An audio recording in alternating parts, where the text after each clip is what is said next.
কুণ্ডলিতে কিচ্ছু হয় নাই। সুবহানাল্লাহ পড়বেন না? শেষ জীবনে উনি ওনার নাতিপুতিদের সাথে গল্পের সময় বলতেন যে আমার জীবনের সবচেয়ে আরামদায়ক সময় কাটিয়েছি আমি ইব্রাহিমের আগুনের, নমরুদের আগুনের কুণ্ডলির ভেতরে থেকে। চিল্লায় এখন সুবহানাল্লাহ।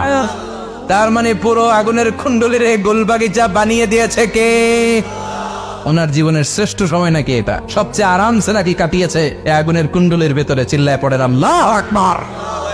এবার আল্লাহ ডেকে বলেন, নমরুদ অনেক হয়েছে, আর না, অনেক চান্স তোমারে দিছি আমি, অনেক ছাড় দিছি, মাগার ছেড়ে দিব না। আল্লাহ কি দেয়? ছাড় দেয়, ছেড়ে দেয় না। মনে থাকবে?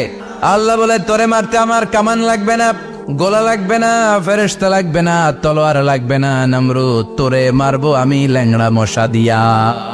ফাআরসালাল্লাহু তাআলা বাউদা, আল বাউদাতু জুনদুম মিন জুনুদিল্লাহ। এই মশাগুলো আল্লাহর সৈনিক।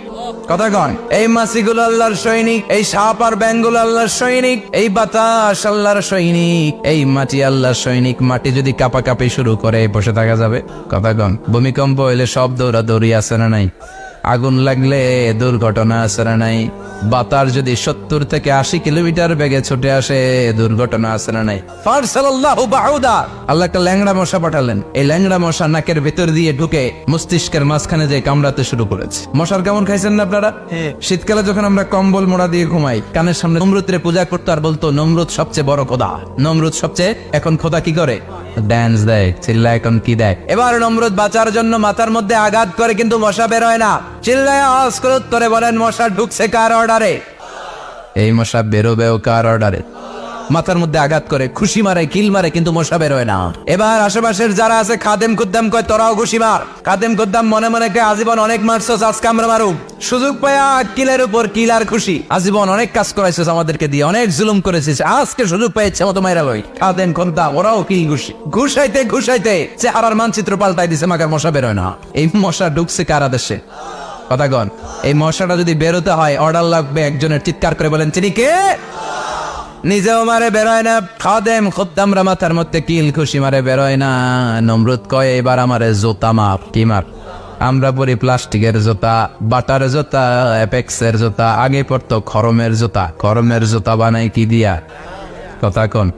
এবার কাঠের জুতা দিয়া খাদেম খুদ্দামরা মাথার মধ্যে বাড়ি পিটাইতে পিটাইতে মাথাটাকে ফাটিয়ে রক্তাক্ত করে জামিনের মধ্যে নমরুদরে শুইয়ে দিয়েছে। আর আল্লাহর সৈনিক সেই বাউদা মশা নাকের ভেতর থেকে শূন্যে উড়াল মেরেছে। চিল্লায় পড়েন আল্লাহ।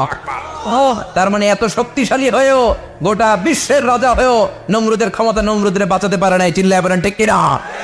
এজন্য ক্ষমতা কাউরে বাঁচাতে পারে না, দাপট কাউরে বাঁচাতে পারে না, অহংকার কাউরে বাঁচাতে পারে না, সৈন্যবাহিনী কাউরে বাঁচাতে পারে না।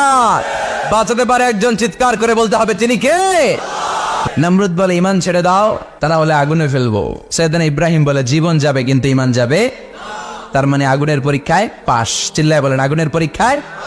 পরীক্ষা নাম্বার 2, একটার পর একটা পরীক্ষা দিতে আল্লাহ শুরু করলেন। আল্লাহ বললেন, ইব্রাহিম যাও, কলিজার টুকরা সন্তানকে আর হাজারকে, আমরা ওনারা ডাকি বিবি হাজরা, আমরা কি ডাকি বাংলাদেশে? আসলে নাম কি? হাজার। যাও তোমার স্ত্রী হাজারকে আর ইব্রাহিমকে মক্কার ধুধু প্রান্তরে ফেলে দিয়ে আস। ওখানে মানুষ নাই, প্রাণী নাই, জনমানব শূন্য, দেখি আমার কদ্দুর ভালোবাসো। বলতে দেরি, 2 শব্দ নয়, মরুভূমিতে ফেলে দিয়ে আসলেন।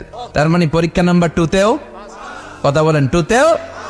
পরীক্ষা নাম্বার 3, আল্লাহ বললেন, ইব্রাহিম দেখি তোমার হৃদয়ে আমার জায়গা কতটুকু। যাও কলিজার টুকরা সন্তান ইসমাইলের গলার মধ্যে তলোয়ার লাগাও।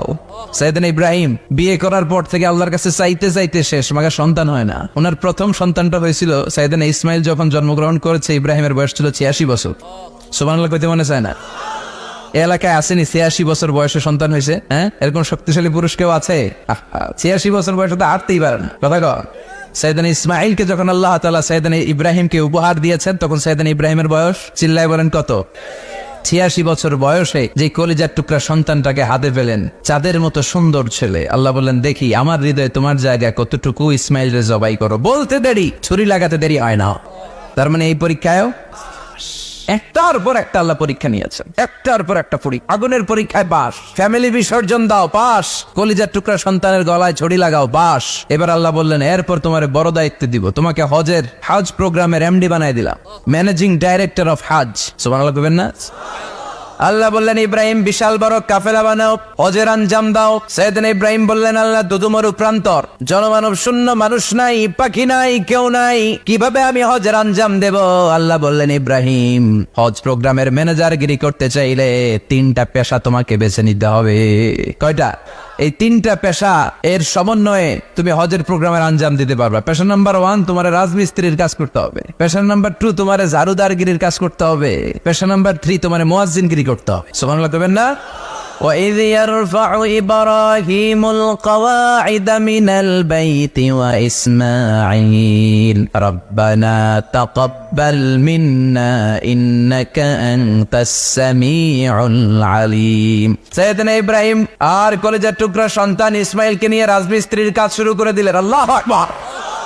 কাবা ঘর ভেঙে চুরমার, বাপ বেটা মিলে রাজমিস্ত্রির কাজ, পাথর কেটে কেটে বাপ বেটা মিলে কাবা ঘর বানায়। পেশা নাম্বার 1 শেষ। পেশা নাম্বার 2 ঝাড়ুদারগিরি। পেশা নাম্বার 2 কি? আল্লাহ বললেন তাহহিরা বাইতিয়া লিত-তাইফিনা ওয়াল আকিফিনা ওয়ার রুকাইস সুজুদ।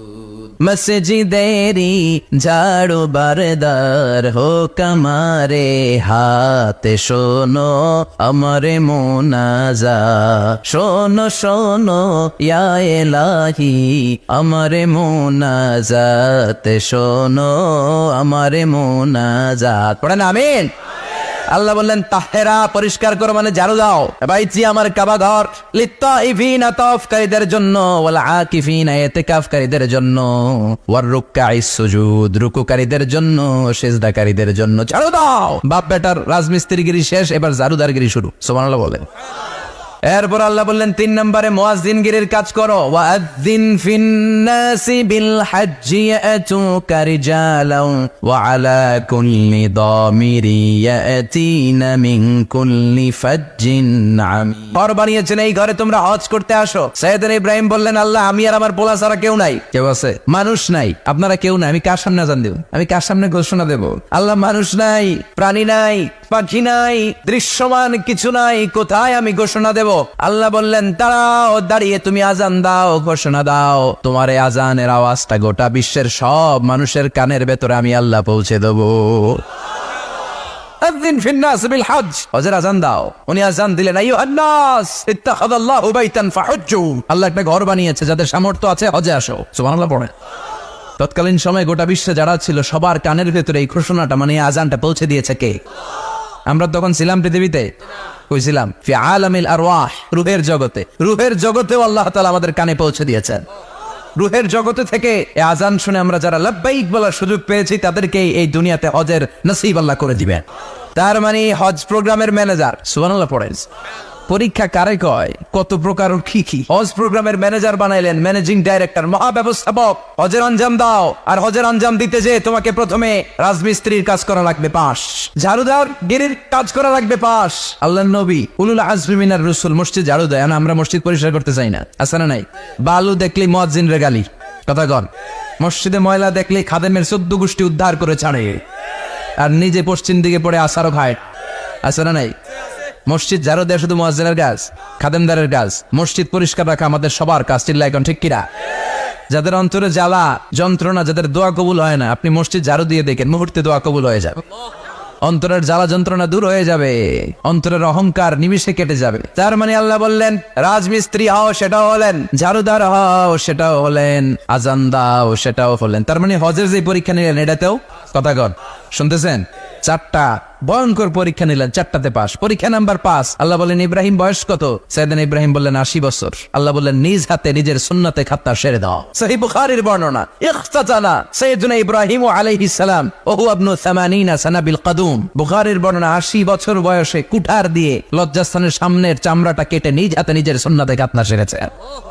এমনি এমনি আল্লাহর প্রিয় হন নাই, এমনি এমনি গোটা বিশ্বের মানুষদের লিডার হন নাই। পরীক্ষার পর পরীক্ষা দিয়ে তিনি আল্লাহর সম্মানের চেয়ারে আসীন হয়েছেন। চিল্লায় বলেন ঠিক কিনা?